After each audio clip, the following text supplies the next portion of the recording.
We all have a favorite game series. For me, I really like Final Fantasy and Pokemon, both of which were powerhouses that followed me as I grew up and really ended up representing both my younger and older self. A favorite game series can oftentimes be attributed to whatever era of gaming was most prevalent during our lifetimes, and being in my 20s, the PS2 and GameCube and treasure trove of Nintendo handhelds really represent that the strongest. Being obsessed with nostalgia and my childlike wonder, I've made an effort to revisit these games and never forget them, but publishers and game studios have not made that easy. Some of my favorite game series have been nearly lost to time, with 10, 15, or even 20 plus year gaps in between releases. Some have been relegated to nostalgia bait, with small cameos tossed in every 5 or so years, and other series have become so unrecognizable that fans of the series don't even really consider recent releases to have been a satiating entry. That's what I think I'd like to talk about today. I've collected a handful of series that I truly love and miss, and would love to get something fresh and new with. Do we have any of the same series in mind? Let's go ahead and dive in and you can let me know.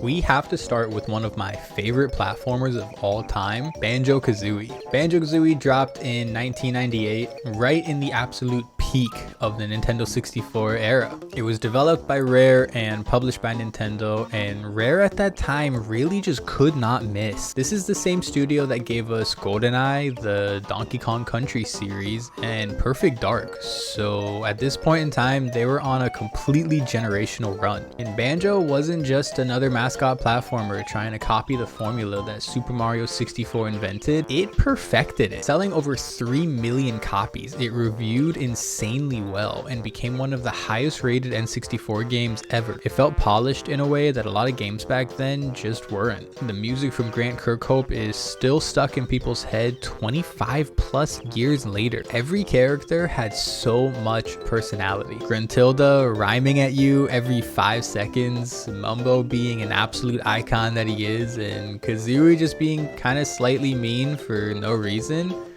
It had a lot of charm. Then in 2000, we got Banjo-Tooie, and Rare did the sequel thing, making everything absolutely bigger and better. Bigger maps, interconnected worlds, more abilities, and a lot more ambition. It pushed the Nintendo 64 hardware to a point that it hardly even ran with a consistent frame rate. Some people prefer the smaller design of the first game, including myself, and some love the scale of Tooie. But what can't be understated is the pillar that this game series had created for itself. So what happened? Well, the industry shifted.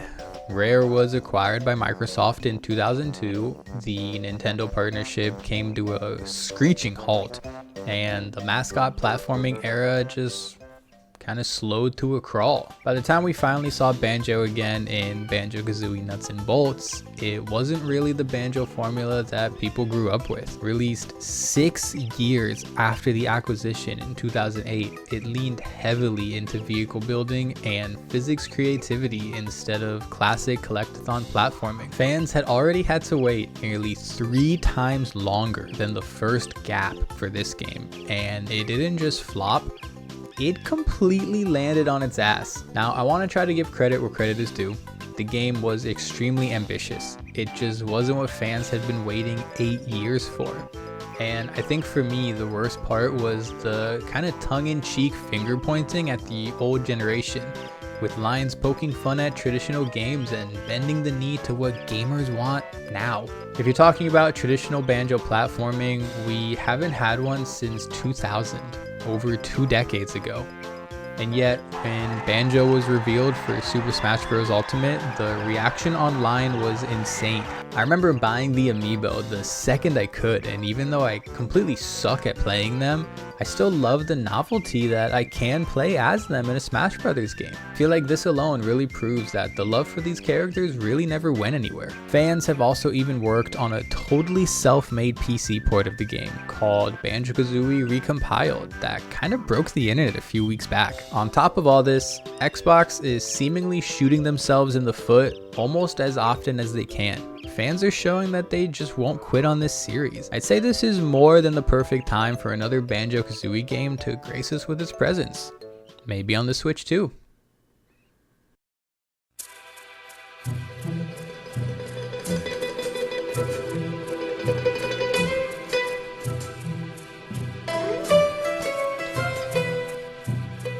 Let's switch lanes a little bit, or more so switch an entire console generation, because if you grew up on a PlayStation instead of Nintendo, this was your Banjo-Kazooie. The original Sly Cooper and the Thievius Raccoonus launched in 2002 on the PlayStation 2. It was developed by Sucker Punch Productions and published by Sony Computer Entertainment. What made it stand out immediately was its incredible style. That cel-shaded comic book look, the thick black outlines, the freeze frame character introductions. It didn't look like anything else on the PS2 at the time. Even down to the music, the game just had so much style, and its soundtrack is one I love to revisit. And gameplay wise, it wasn't just another mascot platformer. It leaned super hard into stealth. You weren't just jumping on enemies.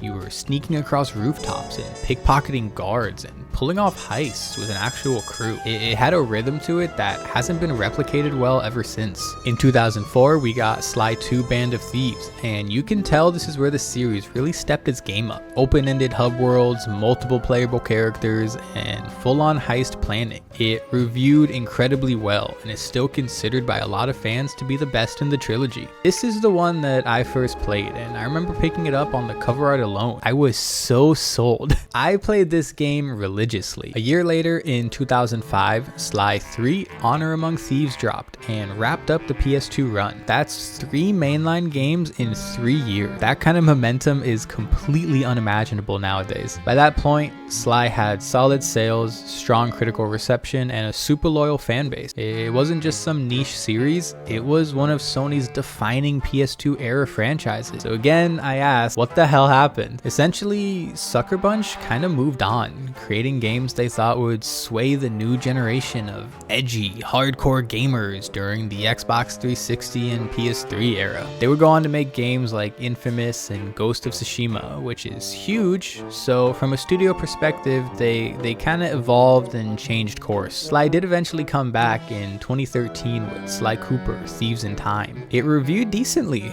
Fans are happy to have Sly back, but it didn't hit the numbers Sony wanted, and we haven't seen Sly Cooper ever since. And here's the part that still gets me.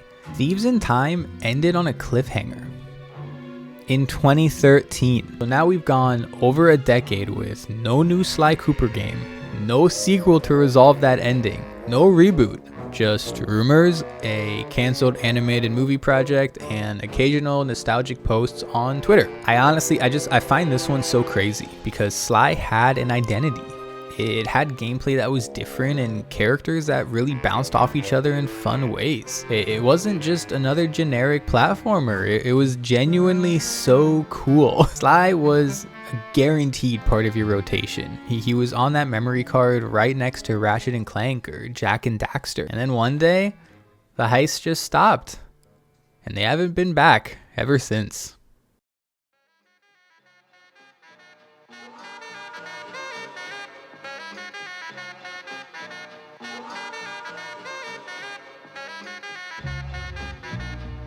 Alright, let's pivot and rapid fire some more niche series that I personally really loved growing up. It really wasn't just the platformers of the era that ended up disappearing. In 2001, NBA Street dropped under the EA Sports big label and basically said, what if basketball was just fun? Smaller, chaotic 3-on-3 gameplay and trick combos that made absolutely no sense. It wasn't just trying to simulate an NBA level production like the 2K series. It was really trying to bring the magic of NBA Jam into the next generation and make it 3D. In 2003, NBA Street Volume 2 came out and absolutely perfected it. This is the one that I personally played the most, and I remember my sister and I rented it so often from our local Blockbuster that my parents fans finally had to kind of cave in and buy it for us, which was awesome. This game is so old that it doesn't even have basketball legends like LeBron or Dwayne Wade in it. Beyond gameplay, what I remember most is the absolute insane soundtrack. The very first thing you hear when you boot up NBA Street Volume 2 is They Reminisce Over You, and it sets the scene absolutely perfectly for the experience you're about to have. That song gets stuck in my head more times than I can tell you. It reviewed incredibly well, and to this day, people still argue that it's one of the best arcade basketball games ever made, and I gotta say, I agree with them on that. The series kept going and eventually wrapped up with NBA Street Home Court, and then EA shut down the big label. So that was it. No revival, just an entire era of sports arcade games that completely vanished overnight. I would kill to get this one back.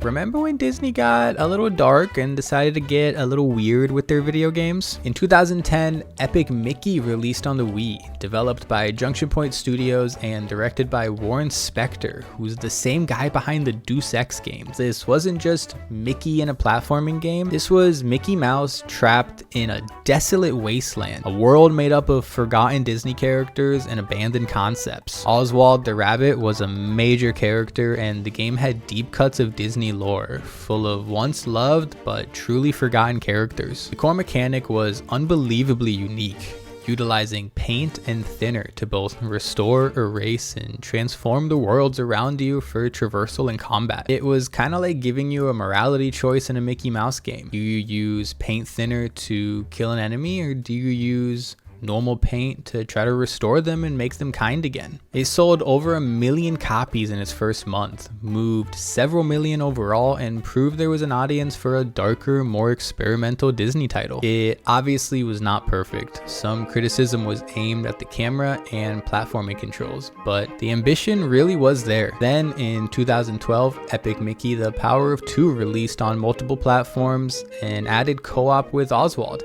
But based off sales and reviews, it just didn't hit the same high note as the first game. It was also a smaller game in the series on the Nintendo 3DS, released the same exact year as The Power of Two, which was Epic Mickey and the Power of Illusion. It was more of a Castle of Illusion spin-off than it was an Epic Mickey spin-off, but it garnered weak reviews and low sales number. I personally remember having a lot of fun with it, but I don't know. Shortly after that, Junction Point was totally shut down. And with that, the Disney weird experimental era was over. Now, we did see a re-release of the original game as Epic Mickey Rebrushed in 2024. It got the same solid reviews as before and fixed a lot of the concerns with the original game. I know I personally picked up a copy on PS5 and have been fighting the urge to pick it up again on PC so I can enjoy the gem on the Steam Deck. Now, maybe the re-release shows that they're ready to test the water again, but at this point, I think I would still consider the series dead until we see a completely new concept, which is absolutely crazy to think about because the concept of a darker Disney alone feels like something that would totally thrive nowadays. If you think about it, it's already had derivative releases of that idea with Bendy and the Ink Machine and the soon-to-be release Mouse PI for Hire. So who knows? Time will tell, but I actually have pretty high hopes about this one.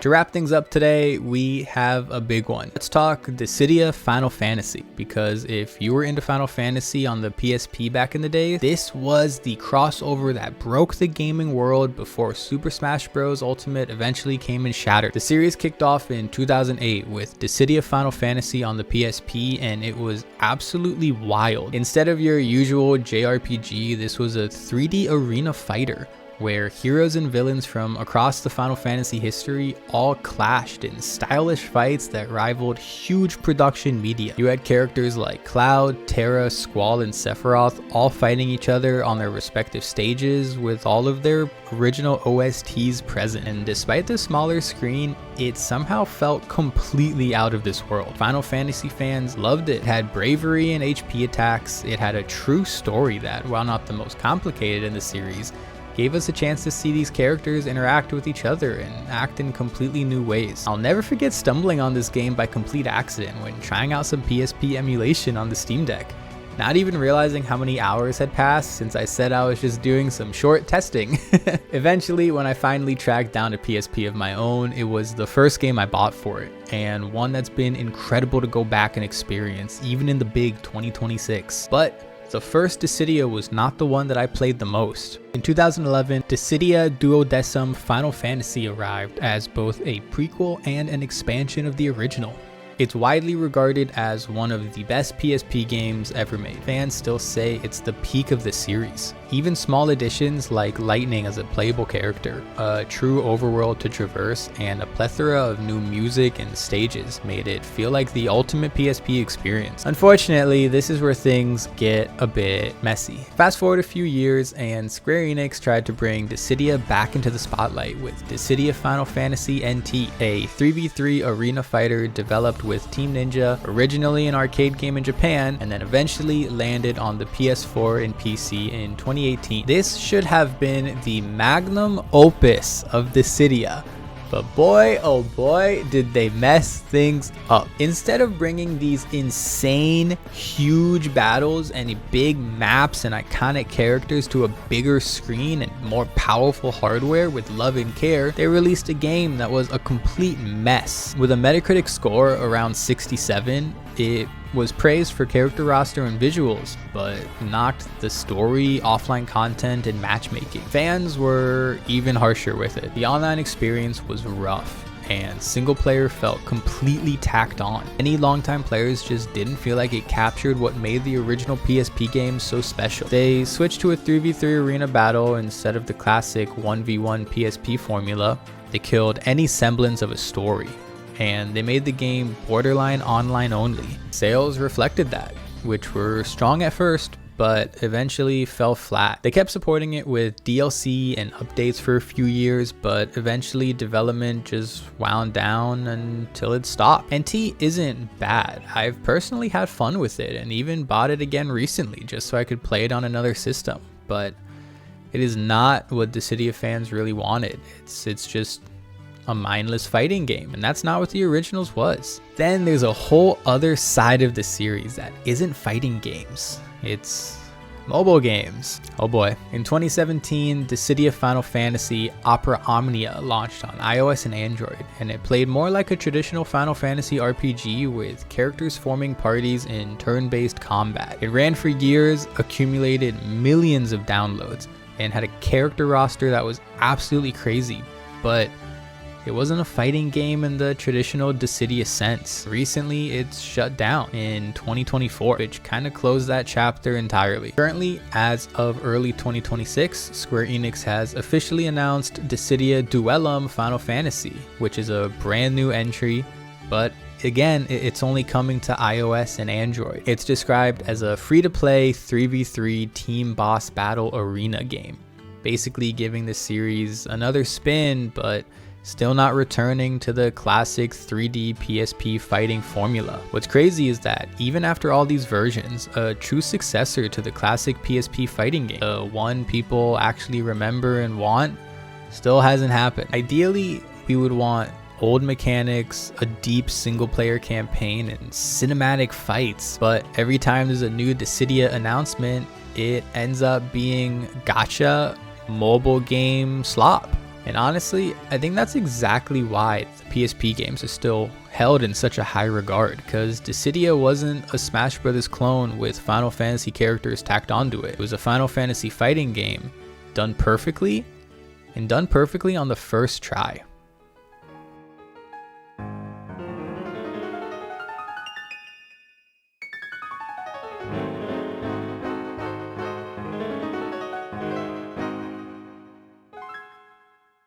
So that is a wrap on my list of series that I truly love and miss. It's kind of wild when you step back and think about it. Some of these games shaped huge parts of our childhoods, our teenage years, and even our adult years. Now they're sitting in limbo, waiting for someone to pick them up again. I've really loved revisiting them, reliving those memories and remembering why I fell in love with gaming in the first place. I can't help but hope maybe a new studio, a revival, or even just a clever remaster could bring some fresh energy back to these worlds we've been missing. Whether it's platformers like Banjo&Sly, arcade gems like NBA Street, or experimental adventures like Epic Mickey and Dissidia. These series aren't just games, they're memories, inspiration, and proof of what creativity in gaming can really do. I'd really love to hear from you guys. Which series do you personally miss the most? Which ones did I totally miss out on? And which ones would you like to hear more about? While writing this script, I already thought about how many dead Pokemon spin-off games exist, and I think it's enough to completely fill another video, so please let me know if you'd like to see that as well. So with that being said, thank you guys so much for watching.